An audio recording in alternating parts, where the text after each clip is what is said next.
Hello दोस्तों, आप सभी लोगों का सिद्धांत अकेडमी में स्वागत है। देखिए, इसमें हम लोग डीएलएड फर्स्ट सेमेस्टर का कंप्यूटर पढ़ने वाले हैं और ये कंप्यूटर की 3rd क्लास है। इससे पहले आप लोगों की 2 क्लासें हो चुकी हैं और देखिए मैथ और हिंदी की क्लास भी कंप्लीट हो चुकी है। जिन लोगों ने नहीं देखी वो लोग यूट्यूब पर प्लेलिस्ट में जाकर देख सकते हैं और जो लोग पहली बार चैनल पर आए हैं कृपया वो लोग चैनल को सब्सक्राइब करें और ज़्यादा से ज़्यादा शेयर करें जिससे ज़्यादा से ज़्यादा लोग जुड़ सकें। तो देखते हैं आज की क्लास का फर्स्ट क्वेश्चन क्या है। तो देखते हैं फर्स्ट क्वेश्चन क्या कह रहा है। कह रहा है कि डाटाबेस क्या होता है, लिखेगा। तो देखिए, डाटाबेस वह प्रक्रिया है, कह रहे हैं कि जिसके आधार पर हम अपना मनचाहा कार्य कर सकते हैं। तो देखिए, डाटाबेस का मतलब ये होता है कि जैसे हमारे पास कोई पेपर है या कोई मतलब कोई पेज है जिसमें कुछ मैटर लिखा है। अब उसको क्या करना है कि अपने मनचाहे ढंग से क्या करना है, आपको तैयार करना है, ठीक है, बनाना है। तो वो क्या कहलाता है, आपका डाटाबेस कहलाता है, ठीक है। मनचाहा क्या कर सकते हैं आप लोग, कार्य कर सकते हैं, उसको क्या बोला जाता है, डाटाबेस बोला जाता है। देखिए नेक्स्ट क्वेश्चन क्या कह रहा है कि बाइट क्या है। देखिए 2022 में पूछा गया और देखिए इस क्लास में हम लोग इम्पोर्टेंट क्वेश्चनों को देखने वाले हैं जो ज़्यादातर एग्जाम में पूछे गए हैं, वही क्वेश्चन हम लोग इस क्लास में कवर करने वाले हैं। तो ये क्लास बहुत ही इंपॉर्टेंट क्लास होने वाली है, तो आप लोग पूरी क्लास देखिएगा। तो सेकंड क्वेश्चन कह रहे हैं कि बाइट क्या है। तो कह रहे हैं कि 8 बिट के समूह को क्या कहा जाता है, बाइट कहा जाता है, ठीक है। तो आप लोगों को बताया था जो आपका बिट होता है, बिट इक्वल टू क्या होता है, आपका बाइनरी नंबर होता है, ठीक है, बाइनरी नंबर होता है, ठीक है। और बाइनरी नंबर में क्या होता है, 2 डिजिट होते हैं, ठीक है, 0 और 1 होता है, ठीक है, ध्यान रखना है। बाइनरी नंबर में क्या होता है, 2 डिजिट होते हैं, 0 और 1 होता है। अब हम लोग बात करते हैं जैसे बाइट की बात करते हैं, तो जो बाइट होता है वो 8 बिट के बराबर होता है, ध्यान रखना है। एक बाइट इक्वल टू कितना होता है, 8 बिट के बराबर होता है। अब हम लोग जैसे केबी की बात करते हैं तो KB इक्वल टू आपका हो जाता है 1024 बिट हो जाता है, वो सॉरी बाइट हो जाता है। और आपका MB 1 MB की बात करते हो तो ये होता है 1024 KB होता है। और यहाँ पर GB की बात करते हो तो ये होता है आपका 1024 MB हो जाएगा। और 1 TB की बात करते हैं, ठीक है, तो ये होता है आपका 1024 GB, ठीक है। और देखो KB MB GB तो पता होगा, KB का मतलब होता है आपका किलो बाइट बोला जाएगा, ठीक है। MB का मतलब मेगा बाइट बोला जाता है और GB का मतलब गीगा बाइट बोला जाता है, ठीक है। और TB का मतलब टेरा बाइट बोला जाता है। ध्यान रखना है ये सारी चीज़ें। और इसकी जो आपकी फर्स्ट क्लास हुई थी, ठीक है, कंप्यूटर बहुविकल्पीय, उसमें आप लोगों को ये सारी चीज़ें समझाई गई थी, ठीक है। तो यहाँ पे ध्यान रखना है, आपका पूछा गया बाइट क्या है। तो जो बाइट होता है वो क्या होता है, 8 बिट के समूह को हम लोग क्या कहते हैं, बाइट होता है, क्योंकि एक बाइट इक्वल टू क्या होता है, 8 बिट के बराबर होता है। तो वही लिखा है कि 8 बिट के समूह को क्या बोला जाता है, बाइट बोला जाता है। देखिए नेक्स्ट क्वेश्चन कह रहे हैं कि मल्टीमीडिया क्या है। तो आप लोगों ने मल्टीमीडिया के बारे में सुना होगा, ठीक है। तो मल्टीमीडिया में क्या होता है कि जैसे आपका कोई भी इमेज है, ठीक है, या आपका देखिए इमेज की बात करते हैं, इमेज या आपका चित्र, चलचित्र का मतलब होता है आपका जैसे वीडियो वगैरह हो जाता है, ठीक है, उसको। और यहाँ पे एनिमेशन, ये जो सारी आपके एनिमेशन के माध्यम से जैसे कोई चीज़ें आपको समझाई जाती हैं, जैसे कोई आपको चीज़ें जैसे पढ़ाई जा रही हैं, ठीक है, आपकी क्लास जैसे चल रही है और कंप्यूटर क्लास चल रही है और कंप्यूटर के बारे में आप लोगों को सारी चीज़ें समझाई जा रही हैं, तो इसी को क्या बोला जाता है, मल्टीमीडिया बोला जाता है। क्या लिखा है, किसी बात अथवा सूचना को, ठीक है, ध्वनि, ग्राफिक्स या एनिमेशन के माध्यम से कह रहे हैं कि एक साथ संपादित करना क्या कहलाता है, मल्टीमीडिया कहलाता है। समझे, जैसे क्या कह रहे हैं कि सूचना है, जैसे कोई इन्फॉर्मेशन है उसको, ठीक है, शब्द या तो शब्द के माध्यम से या ध्वनि, ठीक है, शब्द, ध्वनि और ग्राफिक्स और एनिमेशन, इन सब के माध्यम से एक साथ आपको क्या करना है, संपादित करना है, तो उसको क्या बोला जाएगा, मल्टीमीडिया बोला जाएगा, ठीक है। जैसे आपकी क्लास चलती है तो उसमें बहुत सारी जैसे हम लोग बोल रहे हैं तो ये क्या हो गया, ध्वनि हो गया, ठीक है, और आपका यहाँ पे पढ़ाया जा रहा है, ठीक है, तो ये आपकी इमेज लगी हुई है, ठीक है। तो ये सारी चीज़ों को क्या बोला जाएगा, मिला के मल्टीमीडिया बोला जाएगा। मल्टीमीडिया के तत्व क्या होते हैं, जैसे शब्द हो जाता है, ठीक है, जैसे बोल रहे हैं वर्ड हो जाएगा, जैसे चित्र हो जाएगा, चलचित्र मतलब इसमें क्या होता है, कोई एनिमेशन आपको दिखाया जाए चलता हुआ तो उसको चलचित्र बोला जाएगा, ठीक है। तो ये चीज़ ध्यान रखना है। देखिए नेक्स्ट क्वेश्चन कह रहे हैं कि आउटपुट किसे कहते हैं, 2018 में क्वेश्चन पूछा गया है। तो देखिए आपको इनपुट और आउटपुट दोनों के बारे में आप लोगों को समझा चुका हूँ, ठीक है। इनपुट और आउटपुट, इनपुट का मतलब होता है कि जिससे हम लोग क्या करते हैं, कंप्यूटर को निर्देश देते हैं, ठीक है, इंस्ट्रक्शंस देते हैं। जैसे इनपुट में आपका क्या हो जाता है, कीबोर्ड हो जाता है, ठीक है, कीबोर्ड हो जाता है, जैसे माउस हो जाता है, ठीक है। अब जैसे लाइट पेन हो जाता है, ठीक है, जैसे जॉयस्टिक हो जाता है, जॉयस्टिक हो जाता है। तो ये सारी सारी क्या हो जाती है, आपकी इनपुट डिवाइस हो जाती है। जैसे आपका टच स्क्रीन हो जाता है, वो भी इनपुट डिवाइस होती है। तो हमसे कह रहे हैं आउटपुट, और आउटपुट आप लोगों को बताया था जिस पर हमें क्या मिलता है, रिजल्ट प्राप्त होता है, उसको क्या बोला जाता है, आउटपुट। रिजल्ट किस पर मिलता है, मॉनिटर पर, ठीक है, मॉनिटर आपका हो जाएगा। और रिजल्ट किसके माध्यम से प्राप्त होता है, प्रिंटर के माध्यम से, क्योंकि कंप्यूटर के अंदर जो चीज़ सेव है उसको प्रिंटर के माध्यम से हम लोग बाहर निकाल सकते हैं, ठीक है। तो और उसके बाद क्या होता है, आपका स्पीकर हो जाता है, ठीक है। स्पीकर के माध्यम से भी हमें क्या होता है, रिजल्ट प्राप्त होता है। मतलब क्या होता है, सीधी सी बात है, आउटपुट का मतलब ये होता है कंप्यूटर के अंदर से कोई भी चीज़ बाहर निकाली जाए तो उसको क्या बोला जाएगा, आउटपुट बोला जाएगा, ठीक है। इनपुट का मतलब क्या होता है कि जैसे बाहर की हमारे चारों तरफ की चीज़ों को अगर कंप्यूटर के अंदर डाला जाए तो वो किस माध्यम से डाला जाएगा, तो उसको बोला जाता है इनपुट। जैसे एक इसका उदाहरण होता है वेब कैमरा, ठीक है, वेब कैमरा।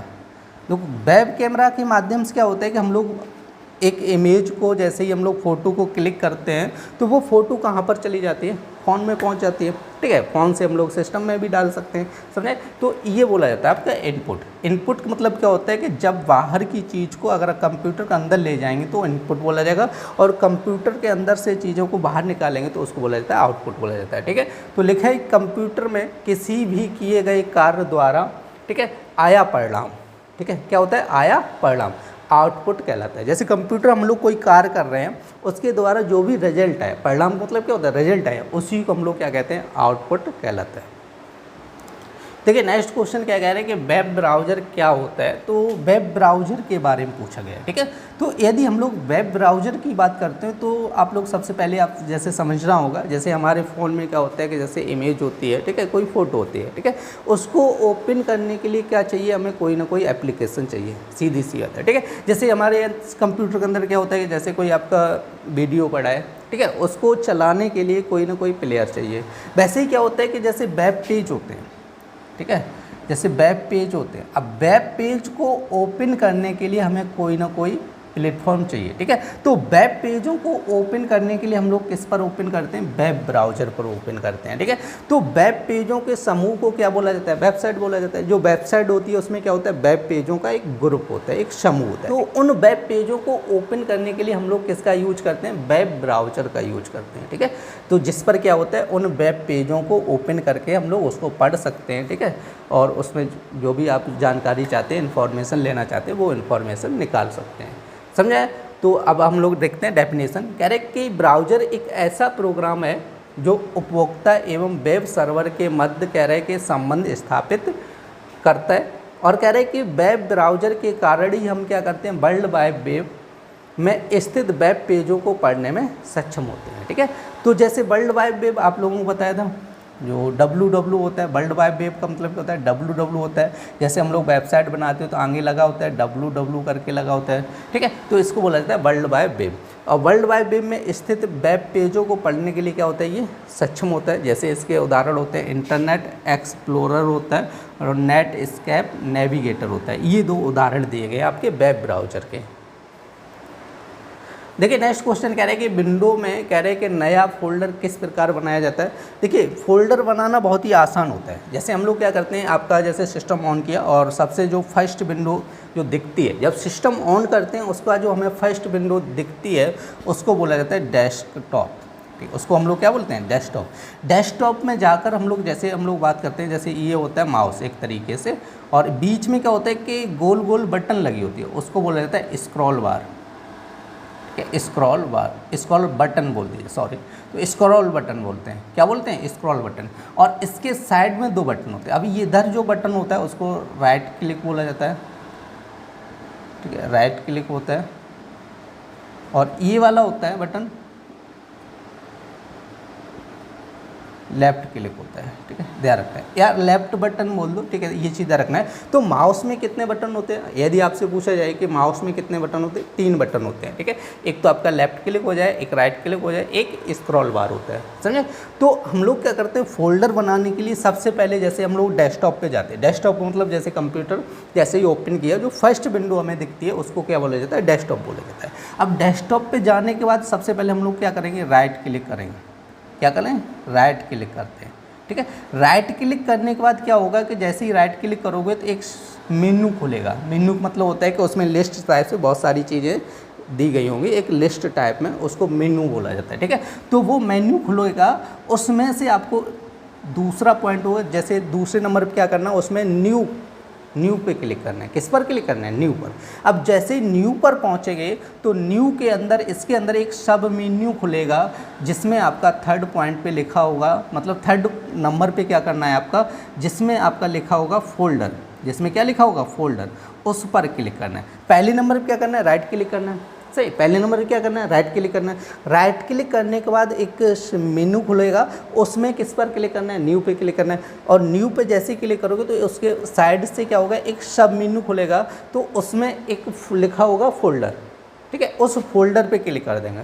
जैसे ही फोल्डर पे क्लिक करेंगे तो आपका फोल्डर कहाँ पे आ जाएगा, डेस्कटॉप पर आ जाएगा, ठीक है। उसके बाद क्या करना है, बैक स्पेस से हम लोग क्या करेंगे, बैक स्पेस से जो नाम लिखा होगा, नाम क्या लिखा होगा, उस पर न्यू फोल्डर लिख के आ रहा होगा, तो बैक स्पेस से हम लोग क्या करेंगे, न्यू फोल्डर, वो नेम डिलीट कर देंगे, ठीक है। डिलीट करने के बाद क्या होगा, जो जिस नाम से आप लोग फोल्डर बनाना चाहते हो वो नाम कीबोर्ड से टाइप कर देंगे और एंटर कर देंगे, तो क्या होगा, एक फोल्डर बन के तैयार हो जाएगा, समझे। अब देखते हैं इसका आंसर। तो यहाँ पे लिखा है कि आप अपने डेस्कटॉप में कहीं पर भी माउस का राइट क्लिक करते हैं, ठीक है। तो वही बात लिखी है कि अपने डेस्कटॉप में कहीं पर भी माउस से क्या करते हैं, राइट क्लिक करते हैं। कह रहे कि इससे स्क्रीन पर एक मेन्यू दिखाई देता है, मेन्यू मतलब एक लिस्ट टाइप में आ जाती है। अब कह रहे कि इस मेन्यू में कह रहे कि न्यू पर क्लिक कीजिए। अब इसमें किस पे क्लिक करना है, न्यू पर क्लिक करना है। ऐसा करते ही कह रहे कि न्यू मेन्यू, कह रहे कि न्यू मेन्यू का मेन्यू दिखाई देता है। न्यू मेन्यू पे जैसे ही क्लिक करेंगे तो उसका एक सब मेन्यू मतलब एक दूसरा मेन्यू दिखाई देने लगेगा। अब कह रहे कि एक मेन्यू में, कह रहे कि एक नहीं, यहाँ पे होगा इस, ठीक है, गलत हो गया। कह रहे कि इस मेन्यू में फोल्डर पर क्लिक कीजिए। इस मेन्यू में कहाँ पे क्लिक करना है, फोल्डर पर क्लिक कीजिएगा। अब कह रहे हैं कि अब डेस्कटॉप पर क्या होगा, न्यू फोल्डर बन जाएगा। क्या बन जाएगा, न्यू फोल्डर बन जाएगा। कह रहे कि आप इसका नाम परिवर्तित करके न्यू फोल्डर बना सकते हैं, समझे। तो ये आपकी क्या लिखें, स्टेप लिखें कि फोल्डर कैसे बनाना है। और इम्पोर्टेंट क्वेश्चन है आपका 2017 में पूछा गया था। देखिए नेक्स्ट क्वेश्चन क्या कह रहे हैं कि ईमेल से आप क्या समझते हैं, ठीक है, 2022 में पूछा गया क्वेश्चन है। तो ईमेल का मतलब क्या होता है कि एक तरीके से समझना है, जैसे हमारे पास कोई फ़ोटो है, ठीक है, जैसे फ़ोटो है, अब इसको किसी दूसरे के पास भेजना है, ठीक है, और आपके पास कोई भी साधन है, मान लो लैपटॉप है, ठीक है, ईमेल आईडी नहीं है, तो किसके माध्यम से भेजोगे, ठीक है, विदाउट ईमेल के। अब तो देखो व्हाट्सएप चल रहा है, व्हाट्सएप से सेंड कर दो, लेकिन इससे पहले व्हाट्सएप नहीं था, इससे पहले बताओ किसके माध्यम से भेजते थे। तो क्या होता है कि जो ईमेल होता था, ठीक है, इसको इलेक्ट्रॉनिक मेल बोला जाता है, ध्यान रखना है। तो इस ईमेल के माध्यम से हम लोग क्या करते थे, एक जैसे कोई इमेज है या डॉक्यूमेंट्स है या कोई फाइल है, एक, ठीक है, एक कंप्यूटर से दूसरे कंप्यूटर पर सेंड करना होता था, तो वो काम हम लोग किसके माध्यम से करते थे, ईमेल के माध्यम से करते हैं, सही। तो यहाँ पे लिखा है डॉक्यूमेंट्स, फोटो या किसी प्रकार की सूचना का इलेक्ट्रॉनिक रूप में, किस रूप में, इलेक्ट्रॉनिक रूप में, कह रहे कि एक कंप्यूटर से दूसरे कंप्यूटर में स्थानांतरित करना क्या कहलाता है, ईमेल कहलाता है, समझे। तो क्या होता है कि जो जैसे आपका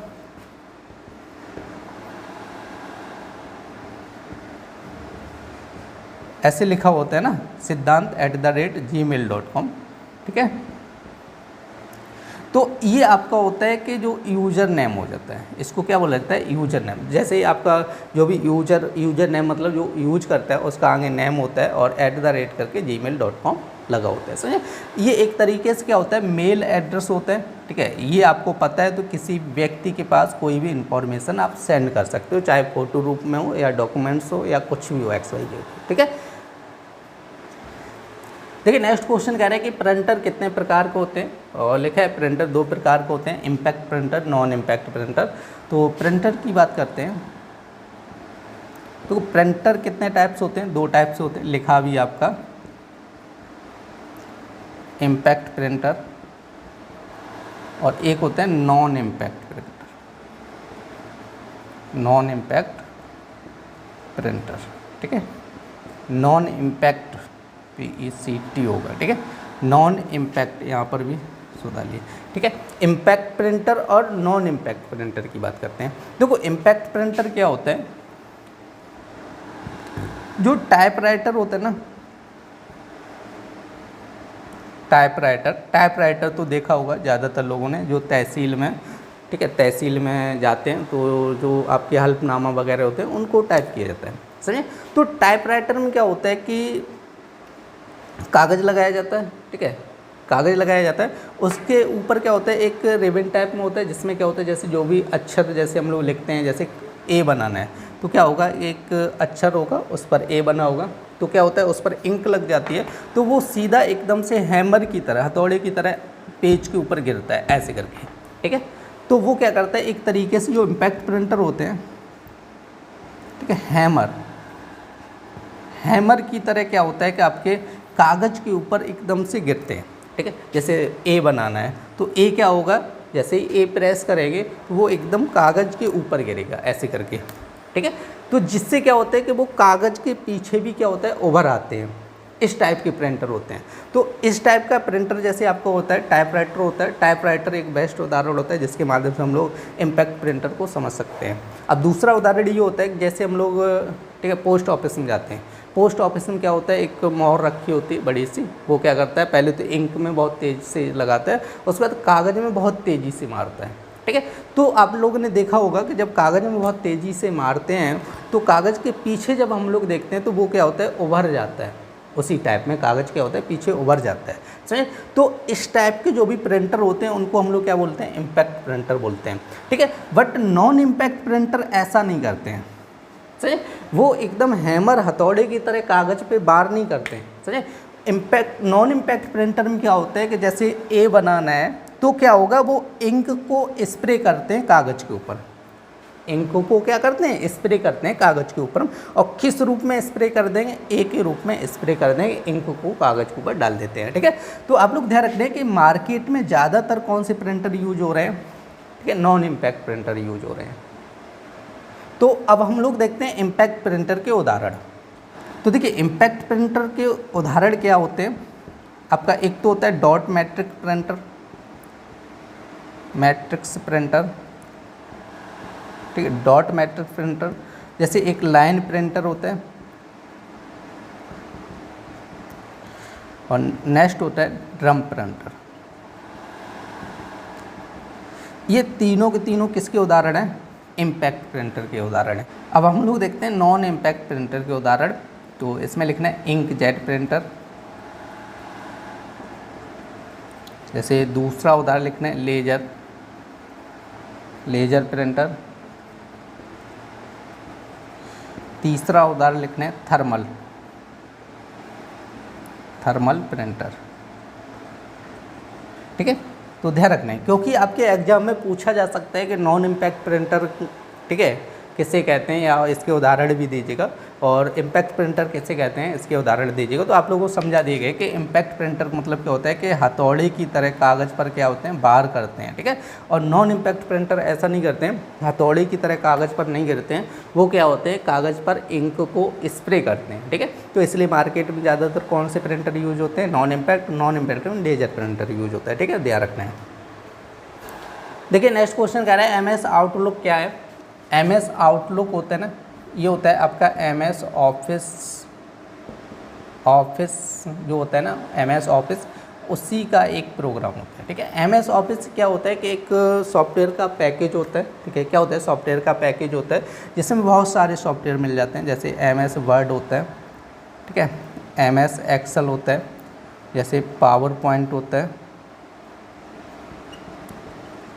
जैसे एक्सेस होता है, ठीक है, MS लगाना है, ठीक है, MS एक्सेस होता है, जैसे MS आउटलुक होता है, ठीक है, MS पब्लिशर होता है, ठीक है, MS वन नोट होता है, ठीक है। ये सारे के सारे प्रोग्राम किसके होते हैं, MS ऑफिस के प्रोग्राम होते हैं, समझे। उसमें से एक प्रोग्राम की बात कर रहे हैं कि MS आउटलुक क्या है, ठीक है। देखिए आउटलुक क्या होता है कि जैसे हम MS वर्ड में काम कर रहे हैं, किस में काम कर रहे हैं, MS वर्ड में, और उसमें क्या होता है कि MS वर्ड में जो आपका फाइल बटन होता है, ठीक है, या तो ऑफिस बटन जिसको हम लोग बोलते हैं, आप लोगों को पता होगा ऑफिस बटन जो सबसे ऊपर कोने पे गोल गोल बटन होता है, ठीक है, उस ऑफिस बटन पे जब क्लिक करेंगे तो क्लिक करने पर उसमें होता है आपका सेंड का ऑप्शन आता है, ठीक है।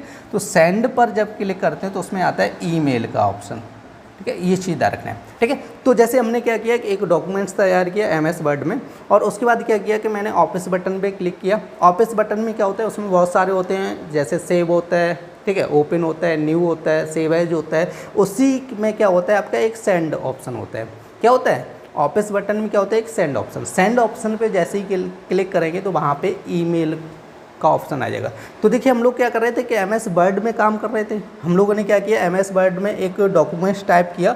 अब उसको क्या करना है कि हमें किसी के पास सेंड करना है, सही। तो अब हम लोग क्या करें, MS वर्ड से तो सेंड नहीं कर सकते हैं, तो हम लोग क्या किया, सेंड किया। जैसे ही ईमेल पे क्लिक किया तो ये क्या होगा कि ईमेल पे जब हम लोग क्लिक करेंगे तो यहाँ से एक्सचेंज करके ये कहाँ पर मुझे पहुँचा देगा, MS आउटलुक पर पहुँचा देगा। कहाँ पर पहुँचा देगा, MS आउटलुक पर पहुँचा देगा, ठीक है।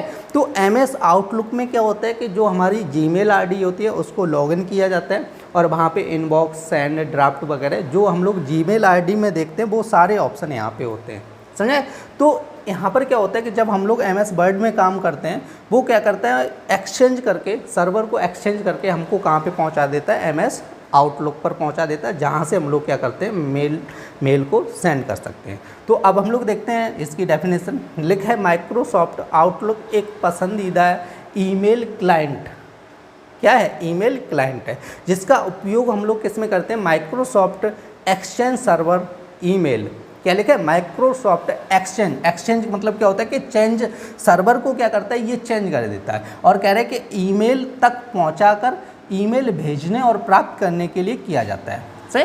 जैसे ही क्या करता है, आपके सर्वर को चेंज कर देता है और हमें कहाँ पहुंचा देता है, ईमेल पे पहुंचा देता है। जैसे ही ईमेल पे क्लिक करेंगे तो कहाँ पहुंचा देगा, ईमेल पे पहुंचा देगा, और वहाँ पे हम लोग क्या कर सकते हैं, ईमेल को भेज सकते हैं और ईमेल को प्राप्त कर सकते हैं। देखिए नेक्स्ट क्वेश्चन क्या कह रहे हैं, कंप्यूटर के जनक कौन थे। तो कंप्यूटर के जनक हो जाएंगे चार्ल्स बेबेज, और इन्होंने जो आपका बनाया था वो एनालिटिक इंजन बनाया था, ठीक है। क्या बनाया था, एनालिटिक इंजन बनाया था। देखिए नेक्स्ट क्वेश्चन कह रहे हैं कि डेस्कटॉप क्या है, और आप लोगों को बताया था कि अभी कि जैसे हम लोग सिस्टम को ऑन करते हैं और जो हमें फर्स्ट विंडो दिखाई देती है उसी को क्या बोला जाता है, ठीक है, डेस्कटॉप बोला जाता है।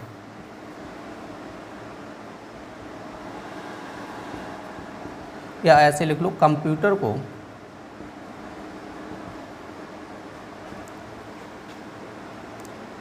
ऑन करने पर जो पहली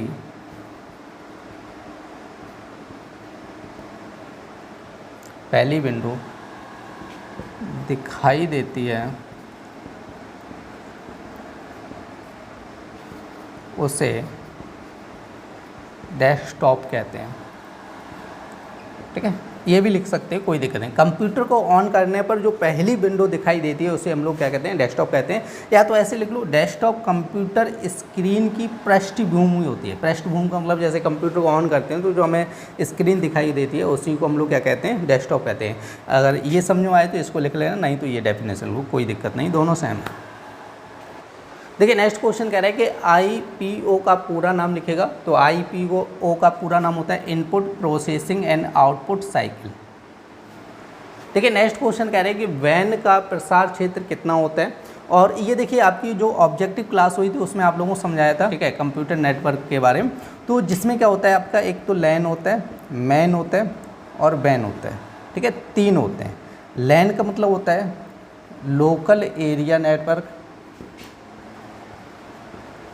लोकल एरिया नेटवर्क। मैन का मतलब होता है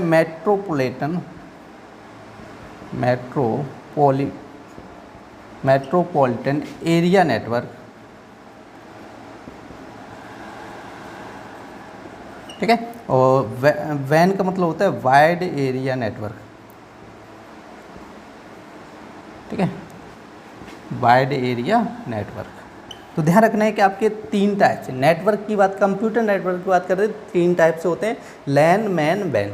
ठीक है, तो सबसे कम क्षेत्र होता है आपका लैन का, उसके बाद होता है मैन का, और उसके बाद सबसे विस्तृत क्षेत्र होता है वैन का। सबसे विस्तृत क्षेत्र होता है, और इसका होता है सबसे कम। ठीक है, सबसे कम। तो देखिए इसके बारे में कायदे से समझा चुका हूँ, जिन लोगों ने क्लास है नहीं देखी वो लोग देख सकते हैं पहले। तो देखिए यहाँ पे कह रहे हैं कि सबसे कम क्षेत्र की बात कर रहा है, तो कम क्षेत्र का मतलब होता है कि जैसे एक बिल्डिंग में यूज किया जाए, जैसे एक बिल्डिंग में 50 कंप्यूटर लगे, उसमें आपका लैन का यूज किया जाएगा। जैसे शहर में ऐसी 20 बिल्डिंग है जिसमें 50-50 कंप्यूटर लगे, तो मैन का यूज किया जाएगा। एक शहर के अंदर की बात करेंगे तो मैन का यूज किया जाएगा। ठीक है, और जैसे महाद्वीप की बात करेंगे, ठीक है, 2 जैसे महाद्वीप या 3 महाद्वीपों को आपस में जोड़ना है, ठीक है, तो उसमें किसका यूज करते हैं, वैन का यूज करते हैं। तो हमसे पूछा वैन का प्रसार क्षेत्र क्या होता है। वैन का प्रसार क्षेत्र संपूर्ण देश एवं विश्व के समस्त कोने तक फैला होता है। ठीक है, तो ये डेफिनेशन है आपकी वैन की। देखिए नेक्स्ट क्वेश्चन कह रहे हैं कि रोम का पूरा नाम क्या है। रोम का पूरा नाम रीड ओनली मेमोरी है। और देखिए मेमोरी के बारे में जो आपकी कंप्यूटर फर्स्ट क्लास हुई थी उसमें आप लोगों को समझा चुका हूँ। देखिए नेक्स्ट क्वेश्चन कह रहे हैं कि नॉन इम्पैक्ट प्रिंटर क्या है। नॉन इम्पैक्ट प्रिंटर अभी आप लोगों को समझाया गया था। कह रहे कि नॉन इम्पैक्ट प्रिंटर में कह रहे कि मुद्रण की क्रिया शांत होती है। शांत होने का मतलब यही होता है, जो इम्पैक्ट प्रिंटर होते हैं वो क्या करते हैं, बहुत ज़्यादा आवाज़ करते हैं, क्योंकि जब उसमें जैसे कागज़ के ऊपर गिरेगा तो क्या होगा, आवाज़ होगी। ठीक है, नॉन इम्पैक्ट प्रिंटर क्या होते हैं कि एकदम शांत होते हैं, आवाज़ कुछ भी नहीं करते हैं। कह रहे कि लेजर प्रिंटर है ना, नॉन इम्पैक्ट का एक उत्कृष्ट उदाहरण है। सही, लेजर प्रिंटर क्या होता है कि नॉन इम्पैक्ट का एक उत्कृष्ट उदाहरण है। इसके और भी उदाहरण आपको लिखाए थे। ठीक है, लेजर के अलावा भी एक लेजर तो होता ही है, इंकजेट प्रिंटर भी होता है। क्या होता है, इंकजेट प्रिंटर, और आपको बताया था थर्मल प्रिंटर। ठीक है, थर्मल प्रिंटर। ठीक है, ये भी बताए थे। तो लेजर प्रिंटर क्या हो गया, इम्पैक्ट प्रिंटर का उदाहरण है। और यहाँ पे लिखा है इन प्रिंटर्स में कह रहे हैं एक बार में एक ही प्रति कह रहे हैं कि मुद्रित होती है। जैसे क्या होता है, जैसे एक पेज प्रिंट होगा, निकलेगा, उसके बाद दूसरा पेज निकलेगा। ठीक है, देखिए नेक्स्ट क्वेश्चन क्या है, कंप्यूटर सॉफ्टवेयर क्या है। और आपका देखो इंपॉर्टेंट क्वेश्चन है, 15, 18, 19 में पूछा गया है। तो कह रहे कि सॉफ्टवेयर प्रोग्रामिंग भाषा में लिखे गए निर्देशों अर्थात प्रोग्रामों की वह श्रृंखला है जो कह रहे कि कंप्यूटर सिस्टम के कार्यों को नियंत्रित करता है तथा कह रहे कंप्यूटर के विभिन्न हार्डवेयरों के बीच कह रहे कि समन्वय स्थापित करता है। ठीक है, तो सॉफ्टवेयर का मतलब ये होता है कि जैसे स्पेसिफिक प्रॉब्लम के लिए हमें जो प्रोग्राम, ठीक है, लिख के जो हमें सॉफ्टवेयर डेवलप करते हैं उनको बोला जाता है आपका कंप्यूटर सॉफ्टवेयर। और सॉफ्टवेयर के बारे में आप लोगों को बता चुका हूँ, 2 टाइप से होते हैं, सिस्टम सॉफ्टवेयर और एप्लीकेशन सॉफ्टवेयर। ठीक है, तो ये सीधा रखना है। तो सिस्टम सॉफ्टवेयर की बात करें, 2 टाइप से हो जाते हैं, सिस्टम सॉफ्टवेयर, ठीक है, सिस्टम सॉफ्टवेयर और एप्लीकेशन सॉफ्टवेयर। ज़्यादा डिटेल से देखो इसमें हम लोग बात नहीं करें, वैसे भी क्लास बहुत लंबी होने वाली है आज की। ठीक है, तो यहाँ पर आपका क्या हो जाएगा, सिस्टम सॉफ्टवेयर और एप्लीकेशन सॉफ्टवेयर। ठीक है, और सॉफ्टवेयर की बात करेंगे तो कितने टाइप से, 2 टाइप से, सिस्टम सॉफ्टवेयर और एप्लीकेशन। और आप लोगों को समझाया था सिस्टम सॉफ्टवेयर किसे कहते हैं और एप्लीकेशन सॉफ्टवेयर किसे कहते हैं। देखिए नेक्स्ट क्वेश्चन कह रहे हैं कि इंटरनेट एक्सप्लोरर क्या है। आपका एक वेब ब्राउज़र है। अभी आपके जैसे पीछे एक क्वेश्चन आया था, ठीक है, जो आपके वेब ब्राउज़र के बारे में था क्वेश्चन, तो उसमें उदाहरण लिखाया था इंटरनेट एक्सप्लोरर। ठीक है, तो इंटरनेट एक्सप्लोरर क्या है, वेब ब्राउज़र है। देखिए नेक्स्ट क्वेश्चन कह रहे हैं कि आपका एमएस पावर पॉइंट क्या है। तो एमएस पावर पॉइंट क्या होता है कि प्रेजेंटेशन प्रोग्राम होता है जिसमें हम लोग क्या तैयार करते हैं, प्रेजेंटेशन को तैयार करते हैं। और आप लोगों को बता चुका हूँ कि जो एमएस पावर पॉइंट होता है वो एमएस ऑफिस का पैकेज सॉल्यूशन का एक सॉफ्टवेयर होता है। देखिए नेक्स्ट क्वेश्चन कह रहा है कंप्यूटर पर किसका सिद्धांत लागू होता है। तो एनालिटिकल इंजन। और एनालिटिकल इंजन किसने बनाया था, चार्ल्स बेबेज ने। किसने बनाया था, चार्ल्स बेबेज ने। इसीलिए चार्ल्स बेबेज को क्या बोला जाता है, कंप्यूटर का जनक बोला जाता है। क्या बोला जाता है, कंप्यूटर का जनक बोला जाता है। ध्यान रखना है, चार्ल्स बेबेज को क्या बोला जाता है, कंप्यूटर का जनक बोला जाता है।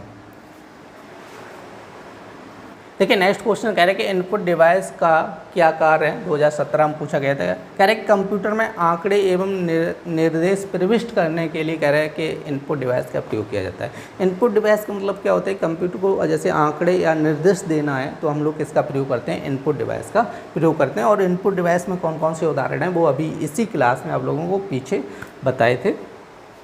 देखिए नेक्स्ट क्वेश्चन क्या कह रहे हैं कि आप कंप्यूटर प्रोसेसिंग की स्पीड किस में नापी जाती है, तो कंप्यूटर प्रोसेसिंग की स्पीड मेगाहर्ट्ज़ में नापी जाती है।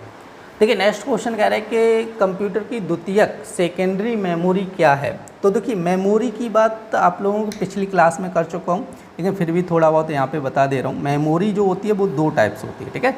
एक तो होती है primary memory, primary memory. Next होती है सेकेंडरी मेमोरी, सेकेंडरी मेमोरी, ठीक है। प्राइमरी सेकेंडरी दो टाइप से मेमोरी होती है। अब इसको हम लोग क्या बोलते हैं, इंटरनल मेमोरी भी बोल देते हैं, ध्यान रखना है, इंटरनल मेमोरी, ठीक है। और इसको हम लोग क्या बोल देते हैं, एक्सटर्नल मेमोरी भी बोल देते हैं, एक्सटर्नल। इसको क्या बोलते हैं, इंटरनल। इसको क्या बोलते हैं, प्राइमरी को इंटरनल, इसको क्या बोल देते हैं, एक्सटर्नल मेमोरी बोल देते हैं। और आप लोगों को बताया था कि जो हमें सिस्टम के साथ में जैसे मिल जाती है, सिस्टम के मदरबोर्ड में जो इनबिल्ड होती है मेमोरी, उसको बोला जाता है प्राइमरी मेमोरी। जो हम लोग अलग से लगाते हैं उसको बोला जाता है सेकेंडरी मेमोरी। और आपको बताया था प्राइमरी मेमोरी दो टाइप से होती है, ठीक है।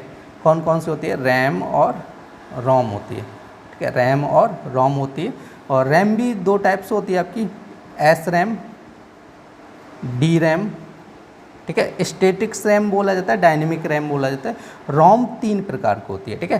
P ROM, E P ROM और ई पी रोम, ठीक है, ध्यान रखना है। और इसमें क्या होता है कि आपका जो सेकेंडरी मेमोरी होती है उसमें आपका हो जाता है, जैसे आपका हार्ड डिस्क हो जाएगा, हार्ड डिस्क, ठीक है। जैसे आपका हो जाता है pen drive, pen drive, CD, DVD, ये सारे उदाहरण क्या हैं, आपके सेकेंडरी मेमोरी के उदाहरण हैं, ठीक है। तो हमसे सेकेंडरी मेमोरी के बारे में पूछा गया, तो लिखा है सेकेंडरी मेमोरी कह रहे बाहरी स्टोरेज डिवाइस के रूप में कार्य करता है। बाहरी स्टोरेज मतलब हो जाता है एक्सटर्नल, ठीक है। क्या होता है, बाहरी स्टोरेज के रूप में कार्य करता है, कह रहे जिसका उपयोग स्थायी रूप से कह रहे डेटा या सूचना को स्टोर करने के लिए किया जाता है। तो इसमें क्या होता है कि जो सेकेंडरी मेमोरी होती है, इसमें जो डेटा होता है वो परमानेंटली स्टोरेज होता है। परमानेंट मतलब हमेशा हमेशा के लिए स्टोर होता है, जब तक आप लोग चाहोगे तब तक यहाँ पे सेव रहेगा, जब खुद डिलीट नहीं करोगे तब तक वहाँ से हटने वाला नहीं है।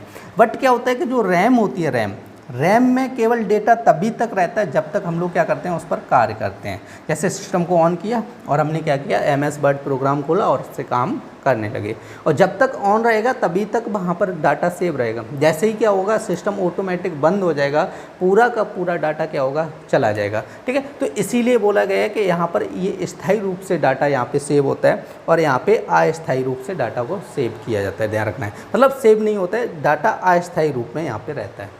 जब तक कंप्यूटर चलेगा तब तक डाटा रहेगा, जैसे ही कंप्यूटर बंद हुआ यहाँ से डाटा चला जाएगा, ठीक है। देखिए नेक्स्ट क्वेश्चन कह रहे हैं कि वास्तविक ऑपरेटिंग सिस्टम क्या है, जिसको हम लोग बोलते हैं रियल ऑपरेटिंग सिस्टम। तो देखिए रियल ऑपरेटिंग सिस्टम की बात करते हैं तो यहाँ पे होता है तीव्र रिस्पॉन्स, ठीक है। इसका मतलब होता है तीव्र रिस्पॉन्स देना है। तीव्र रिस्पॉन्स मतलब क्या होता है कि तुरंत के तुरंत सूचनाएं प्रदान करना है। तो इसका जो प्रयोग होता है ज़्यादातर किस में होता है, आपका उपग्रहों में, उपग्रहों के संचालन में इसका प्रयोग किया जाता है, ध्यान रखना है।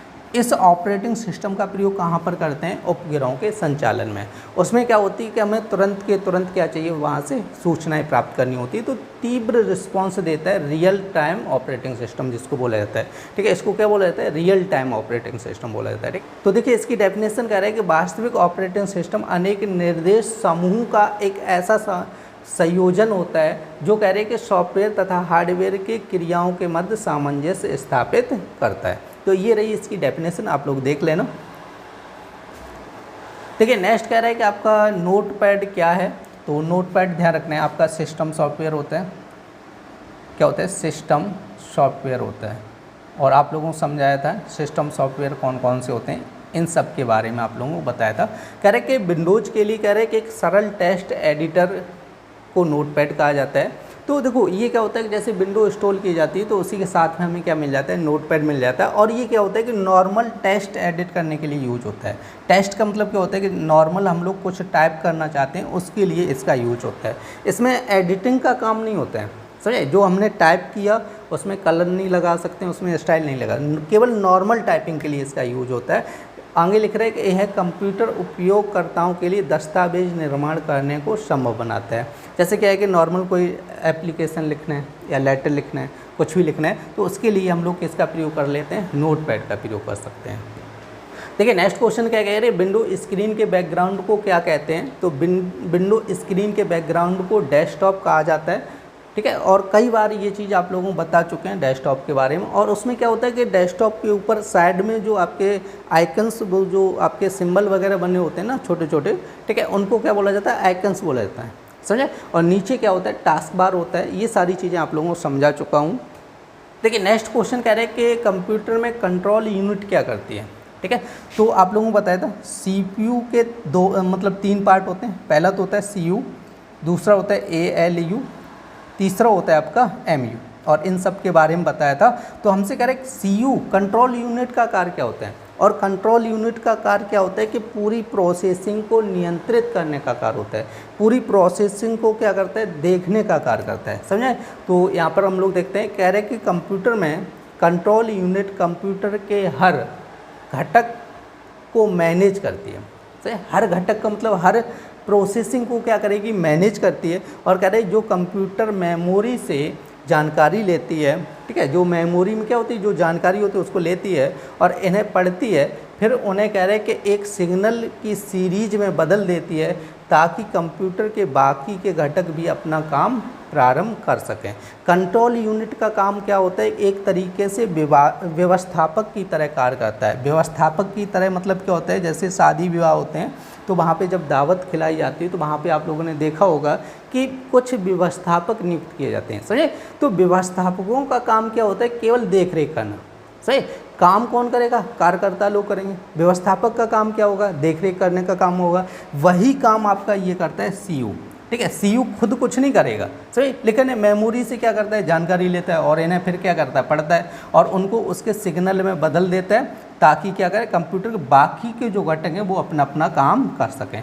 सिग्नल में बदल देगा, जानकारी दे देगा और बाद बाकी जो घटक हैं वो क्या कर देंगे, अपना काम स्टार्ट कर देंगे। वही काम होता है व्यवस्थापक का, वही काम कर रहा है CU यहाँ पर। देखिए नेक्स्ट क्वेश्चन कह रहे हैं कि सुपर कंप्यूटर कैसे कहते हैं। देखो सुपर कंप्यूटर क्या होता है, सबसे अधिक गति एवं संग्रह क्षमता वाले कंप्यूटर हैं, ठीक है। सबसे अधिक गति, सबसे अधिक गति का मतलब क्या होता है, बहुत फास्ट, ठीक है, वर्क करते हैं और फास्ट हमें जानकारी प्राप्त कराते हैं कंप्यूटर। और संग्रह क्षमता मतलब हो जाता है इसकी स्टोरेज भी बहुत ज़्यादा होती है। देखिए नेक्स्ट क्वेश्चन कह रहे हैं कि सॉफ्टवेयर किसे कहते हैं। कह रहे हैं कि एक निश्चित कार्य को संपन्न करने हेतु कह रहे हैं कि निर्देश का समूह क्या कहलाता है, प्रोग्राम या सॉफ्टवेयर कहलाता है। जैसे किसी कार्य को संपन्न कराना है तो वहाँ पर निर्देशों का जो समूह होगा तो उसको क्या बोला जाएगा, तो प्रोग्राम या सॉफ्टवेयर कहलाता है। देखिए नेक्स्ट क्वेश्चन कह रहा है कि वेबसाइट में होम पेज का क्या अर्थ होता है। तो देखिए होम पेज की बात कर रहा है, वेबसाइट में किसकी बात कर रहा है, होम पेज। देखिए किसी भी प्रोग्राम की जो फर्स्ट विंडो होगी उसको क्या बोला जाता है, होम पेज ही बोल दिया जाता है। जैसे हम लोगों ने इंटरनेट चालू किया, जैसे इंटरनेट को जैसे ही चालू करेंगे, इंटरनेट मतलब जैसे हम लोग जो भी यूज करते हैं, इंटरनेट एक्सप्लोरर यूज करते हैं या क्रोम यूज करते हैं, ठीक है, जो भी यूज करते हैं उसको जब आप ओपन करोगे, जैसे ही क्रोम पे क्लिक करोगे और जैसे ही ओपन होगा जो फर्स्ट विंडो हमें दिखेगी उसी को क्या बोला जाता है, होम पेज बोला जाता है। ध्यान रखना है। तो लिखा है कि होम पेज उस पेज को कहते हैं जो इंटरनेट से जुड़ने के पश्चात एक्सप्लोरर को रन करते ही सीधा हमारे सामने स्क्रीन पर आता है, तो उसको क्या बोला जाते हैं, ठीक है, होम पेज बोला जाता है। जैसे ही एक्सप्लोरर को हम लोग क्या करेंगे, रन करेंगे, ठीक है, जैसे ही रन करेंगे और जो फर्स्ट विंडो हमें दिखेगी उसी को क्या बोला जाता है, होम पेज बोला जाता है। देखिए नेक्स्ट क्वेश्चन कह रहे हैं कि प्राचीन समय में गणना के लिए क्या प्रयोग होता है। तो आप लोग ध्यान रखना है कि गणना के लिए प्राचीन समय में क्या था, अबेकस था। देखिए नेक्स्ट क्वेश्चन कह रहे हैं इलेक्ट्रॉनिक स्प्रेडशीट का प्रयोग मुख्यतः कहाँ करते हैं। तो स्प्रेडशीट की बात कर रहे हैं तो यहाँ पे ध्यान रखना है MS एक्सेल को बोला जाता है स्प्रेडशीट, ठीक है। तो यहाँ पे बोला इलेक्ट्रॉनिक स्प्रेडशीट का प्रयोग मुख्यतः MS एक्सेल में किया जाता है। कहाँ पे किया जाता है? MS एक्सेल को ही स्प्रेडशीट बोला जाता है। देखिए नेक्स्ट क्वेश्चन पूछा गया है HTTP का पूरा नाम क्या होता है? हाइपर टेक्स्ट ट्रांसफ़र प्रोटोकॉल होता है। जैसे हम लोग क्या करते हैं, जैसे इंटरनेट को हम लोग जैसे चलाते हैं तो वहाँ पे कुछ भी चीज़ें सर्च करते हो तो वहाँ पे ऐसे लिख के आता है HTTP, और यहाँ से जैसे ये लगा होता है डबल स्लैश करके लगा होता है, ठीक है। उसके बाद यहाँ पे जो भी साइड होती है उसका नाम लिख के आता है। तो इसको बोला जाता है हाइपर टेक्स्ट ट्रांसफ़र प्रोटोकॉल बोला जाता है, ठीक है। और प्रोटोकॉल के बारे में आप लोगों को बताया था। देखिए नेक्स्ट क्वेश्चन कह रहा है कि वाईमैक्स क्या है। तो वाईमैक्स ध्यान रखना है कि एक ऐसी तकनीक होती है जिसमें हम लोग क्या करते हैं कि दो कंप्यूटरों को आपस में बिना तारों की मदद से संपर्क स्थापित करते हैं। जैसे दो कंप्यूटर हैं और उनमें क्या करना है कि बिना तारों की मदद से उसमें आपस में संपर्क स्थापित करना है, तो हमें किसका प्रयोग करते हैं? वाईमैक्स का। तो कह रहे हैं कि वाईमैक्स एक दूरसंचार तकनीक है। कह रहे कि इस तकनीक के माध्यम से कह रहे कि एक कंप्यूटर दूसरे कंप्यूटर से बिना तारों की मदद से संपर्क स्थापित कर सकता है, जिसको हम लोग क्या बोलते हैं? वाईमैक्स बोलते हैं। देखिए नेक्स्ट क्वेश्चन कह रहा है कि कंप्यूटर सॉफ्टवेयर कह रहा है पेज मेकर किस ऑपरेटिंग सिस्टम से संबंध रखता है। तो यहाँ पे लिखा है कंप्यूटर सॉफ्टवेयर पेज मेकर कह रहा है एकल ऑपरेटिंग सिस्टम से संबंध रखता है। एकल ऑपरेटिंग सिस्टम को बोला जाता है सिंगल यूजर ऑपरेटिंग सिस्टम। क्या बोला जाता है? सिंगल यूजर ऑपरेटिंग सिस्टम, जिसमें क्या होता है कि केवल एक यूजर ही एक बार में काम कर सकता है, समझे, दो यूजर उसका उपयोग नहीं कर सकते हैं, तो उसको बोला जाता है सिंगल यूजर ऑपरेटिंग सिस्टम या एकल ऑपरेटिंग सिस्टम बोला जाता है। नेक्स्ट क्वेश्चन कह रहे हैं कि विंडोज डेस्कटॉप पर कह रहे हैं कि विंडोज डेस्कटॉप पर किसके द्वारा विभिन्न कह रहे कि एप्लीकेशन और डॉक्यूमेंट्स को दर्शाता है। तो आप लोगों को बताया था जो जैसे विंडो होता है डेस्कटॉप, उस पर जो छोटे छोटे आइकन्स बने होते हैं ना ऐसे करके सिंबल, तो उनको क्या बोला जाता है? आइकन बोला जाता है, ठीक है। जो सिंबल होते हैं, जैसे आपका किसी भी प्रोग्राम का यहाँ पर शॉर्टकट रखा जा सकता है, या आपने कोई जैसे डॉक्यूमेंट्स तैयार किया, कोई फाइल बनाई है, उसको सेव किया है, तो यहाँ पे डेस्कटॉप पे सेव कर सकते हैं, ठीक है। तो उसका भी यहाँ पर क्या बन के आ जाएगा? एक शॉर्टकट बन के आ जाएगा, जिसको हम लोग क्या बोलते हैं? आइकन्स बोलते हैं। कह रहे कि विंडोज डेस्कटॉप पर कह रहे कि आइकन के द्वारा कह रहे विभिन्न एप्लीकेशन और डॉक्यूमेंट्स को दर्शाता है। किसके द्वारा दर्शाता है? आइकन के द्वारा। देखिए नेक्स्ट क्वेश्चन कह रहे हैं कि एनिमेशन क्या है। तो एनिमेशन कह रहे हैं कि हरकत या भ्रम उत्पन्न करने के लिए कह रहे 2D या 3D कलाकृति या कह रहे मॉडल छवियों का तेज़ी से प्रदर्शन होने वाला एक अनुक्रम होता है। देखिए नेक्स्ट क्वेश्चन कह रहे हैं कि स्पैम किसे कहते हैं। तो यहाँ पे दिया गया है कि स्पैम एक असंगत और अनचाहा ईमेल है जिसमें कह रहे हैं विज्ञापन भरे होते हैं। देखिए नेक्स्ट क्वेश्चन क्या कह रहे हैं? कंप्यूटर को इंटरनेट से जोड़ने में किसकी सहायता लेते हैं। तो आप लोग ध्यान रखना है, कंप्यूटर को इंटरनेट से जोड़ना है तो वहाँ पे मॉडेम की सहायता लेनी होती है।